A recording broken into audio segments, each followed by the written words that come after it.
certainement croisé, voire essayé dans la cour. On a 2 scooters Yego qui sont dans la cour, voilà, pour incarner aussi l'offre de service de ces nouvelles mobilités, avec un véritable défi d'innovation au service des collectivités. Pour en parler, j'invite à me rejoindre sur scène Julie Borobi, Head of Legal and Strategy de chez Yego, qu'on peut applaudir s'il vous plaît. Le micro. Soyez la bienvenue. Merci beaucoup pour cette invitation. Je vous en prie. Alors, je vous propose de décrire en quelques mots le projet ainsi que les ambitions de Yego, par exemple, pour commencer. Ouais, je pense qu'à mon début, donc Yego, avant tout, c'est une société à mission. En réalité, on a voulu démocratiser l'utilisation donc du scooter électrique. On est un opérateur qui se veut donc écologique et responsable, qui permet un accès donc à nos utilisateurs et nos utilisatrices à nos véhicules électriques, nos scooters électriques à tout moment. Donc Yego, c'est un projet qui finalement est né en 2016. Qui est porté par une équipe de fondateurs français. Nous nous sommes lancés, notre première ville d'opération a été Barcelone. On a commencé avec finalement 3 scooters et rapidement une communauté de 200 utilisateurs et utilisatrices. Dans le temps, on a opté pour une croissance progressive et responsable dans différentes villes. On est toujours en dialogue et en collaboration donc avec les collectivités où nous opérons.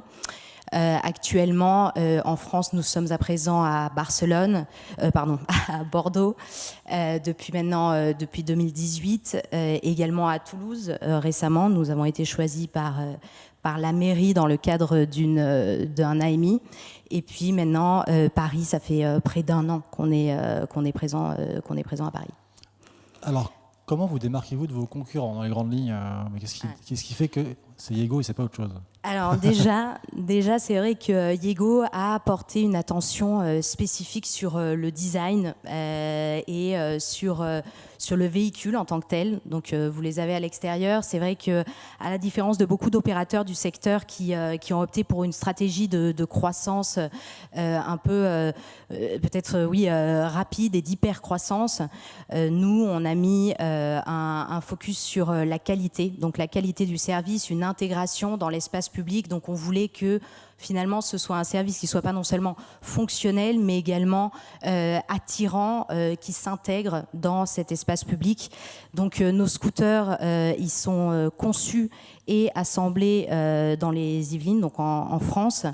Je pense que ça c'est un facteur différenciant la partie française et également cette attention sur le design. Et ensuite un autre élément je pense clé de Yego, c'est que l'ensemble de notre développement technologique de nos applicatifs et également du véhicule, en réalité on les suit, on les maîtrise en interne, donc on maîtrise l'ensemble de la chaîne de valeur. Et donc cet aspect-là nous permet finalement d'être une réponse, enfin d'apporter des réponses technologiques spécifiques aux attentes des collectivités, de chacune des collectivités. Donc pour vous citer un exemple, nos applicatifs, on a des solutions de gestion de l'espace public, de création de zones ou même de gestion du stationnement et de contrôle du stationnement qu'on fait nous-mêmes, et donc on est à même de le développer pour répondre aux enjeux actuels de la micromobilité. Très bien, alors c'est quoi le portrait robot, si on pouvait en faire un du client, les profils de vos clients et même celui de vos partenaires finalement? Finalement, nos clients, en vrai, Yego a une visée universelle. On cherche à atteindre, finalement, à répondre au maximum de besoins. Donc c'est vrai que quelque chose peut-être qui nous distingue, c'est le nombre de femmes d'utilisatrices que nous avons, à la différence des autres opérateurs du secteur. On doit être autour de 40% de nos utilisateurs qui sont en réalité des utilisatrices. Donc ça c'est sûrement dû justement aussi à la maniabilité et puis au confort, l'ergonomie donc de notre véhicule. Et ensuite, on apporte des solutions et des solutions de prix, de formules pour essayer de couvrir tous les usages, autant occasionnels que quotidiens. Et puis, on a essayé de trouver des prix adaptés, des formules adaptées pour les étudiants, les chercheurs d'emploi et également les seniors. Donc vraiment, on essaye d'atteindre tous les publics dans leurs différents besoins de déplacement urbain. La mobilité comme un service, il y a justement ce qui va avec. Comment est-ce que vous pourriez décrire vos relations avec les collectivités qui sont avec nous aujourd'hui? Ouais. Alors les collectivités, clairement, c'est nos principaux partenaires. Donc Yego n'est jamais entré dans une ville sans en avoir l'accord et main dans la main avec les collectivités. On est en dialogue constant avec ces dernières. C'est vrai que nous, on apporte quand même beaucoup d'informations utiles, puisque l'ensemble de notre activité est quand même centrée sur des données, donc des informations qui sont utiles aux collectivités sur des problématiques d'usage, sur des problématiques de multimodalité, sur des problématiques de stationnement, de gestion de l'espace. Donc avec les collectivités, on a dialogue constant, réflexion, ils découvrent aussi, ils ont découvert, puisque c'est vrai que nous, quand on a commencé en 2016, on était l'un des pionniers européens, surtout sur notre verticale qui est le scooter électrique. Et donc on a toujours eu cette relation très proche avec les collectivités. Ensuite, c'est vrai que Yego adopte une politique de croissance progressive.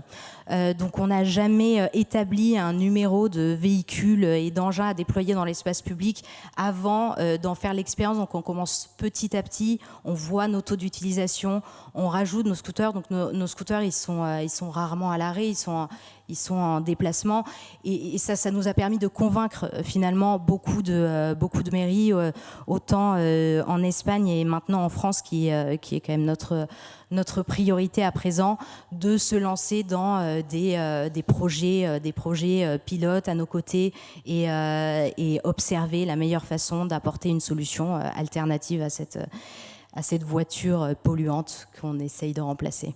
Et alors, en tant qu'acteur majeur du coup de cette micromobilité, quel est le peut-être plus gros défi à relever pour les micromobilités? Le plus gros défi, ouais. Le plus gros défi, là actuellement, je pense que nous, toute la partie, on a toujours été protecteur de l'environnement. Tout notre projet, il est en tant que tel écologique. On suit depuis le début notre impact carbone. On a toujours eu cette réflexion. Donc finalement, moi je dirais que là actuellement pour Yego, en tant qu'opérateur de micromobilité, on est plus dans des réflexions sur comment avoir le moins d'impact sur l'espace public.